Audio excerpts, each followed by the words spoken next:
Hai, masih seputaran tentang menjawab pertanyaan teman-teman di DM, di komen, di kehidupan sehari-hari.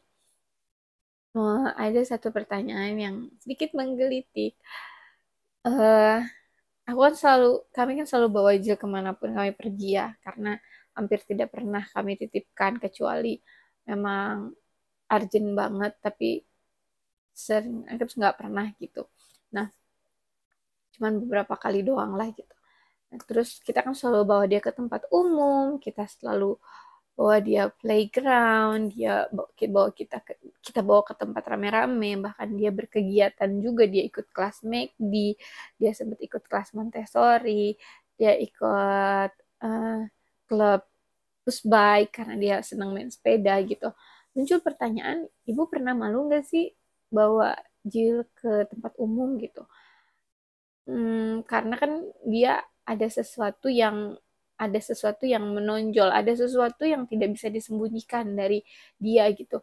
Yang kemarin tuh aku sempat baca dari jurnal salah satu teman orang tua temennya Jill juga yang anaknya pakai implan. Aku tuh baca dari sebanyak jumlah penduduk di Indonesia hanya 0,007% gitu, pokoknya nolnya banyak deh, 0,007% gitu, ya anak-anak yang memakai atau orang yang memakai implan koklea di kepalanya untuk membantu dia mendengar.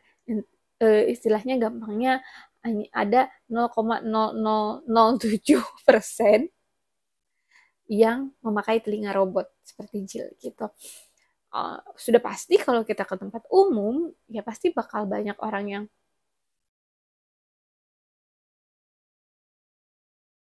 atau selain itu juga kadang ada orang yang kayak kita lagi makan, Jil makan sendiri, Jil duduk sendiri, terus di meja samping atau meja sebelah yang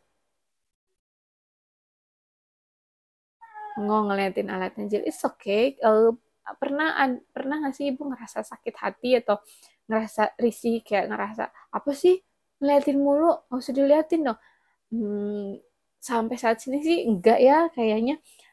Dan ayahnya Jill juga enggak, aku juga enggak, karena it's okay gitu, karena itu sesuatu yang memang jarang dilihat, sesuatu yang jarang orang pakai.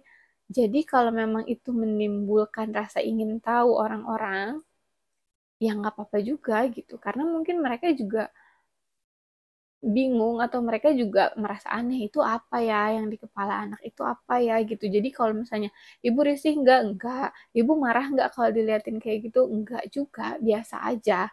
Bahkan eh, ibu ibu ingin membiasakan Jill untuk terbiasa dengan tatapan seperti itu, karena sampai tua, sampai dia dewasa, sampai nanti eh, selama dia hidup gitu, dia pasti akan sering menemukan tatapan itu gitu, karena tatapan-tatapan itu akan ditemukan dia dimanapun dia berada gitu, karena ya memang tidak semua orang tahu, tidak semua orang paham tentang hmm, implan koklea gitu. Jadi ya nggak apa-apa, kita pengen membiasakan itu aja, selain membiasakan Jill, membiasakan kita berdua juga gitu sebagai ayah dan ibunya.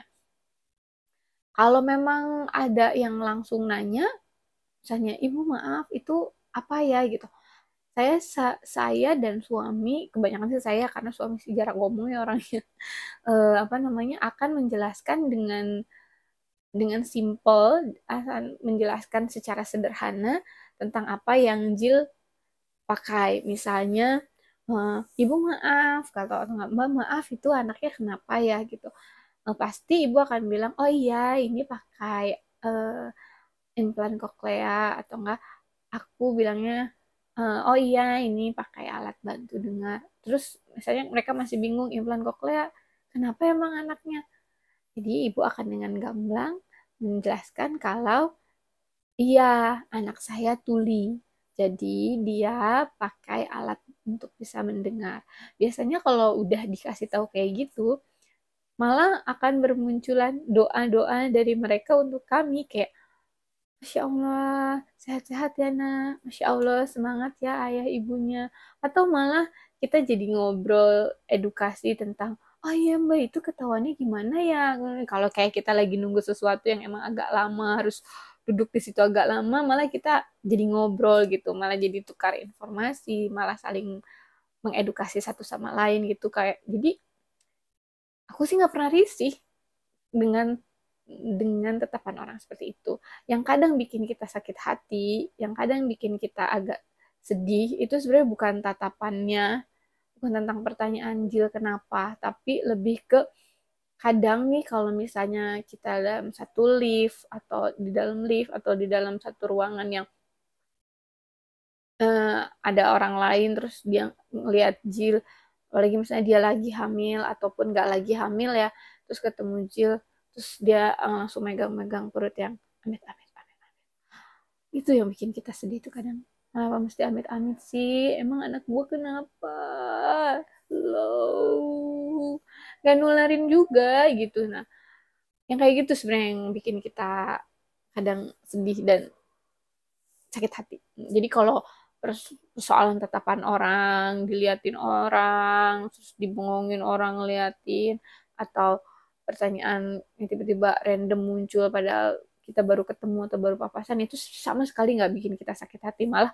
ya kita akan jelasin dengan sederhana, tapi yang bikin sakit hati yang kita yang kayak, amit amit ya apa sih gitu.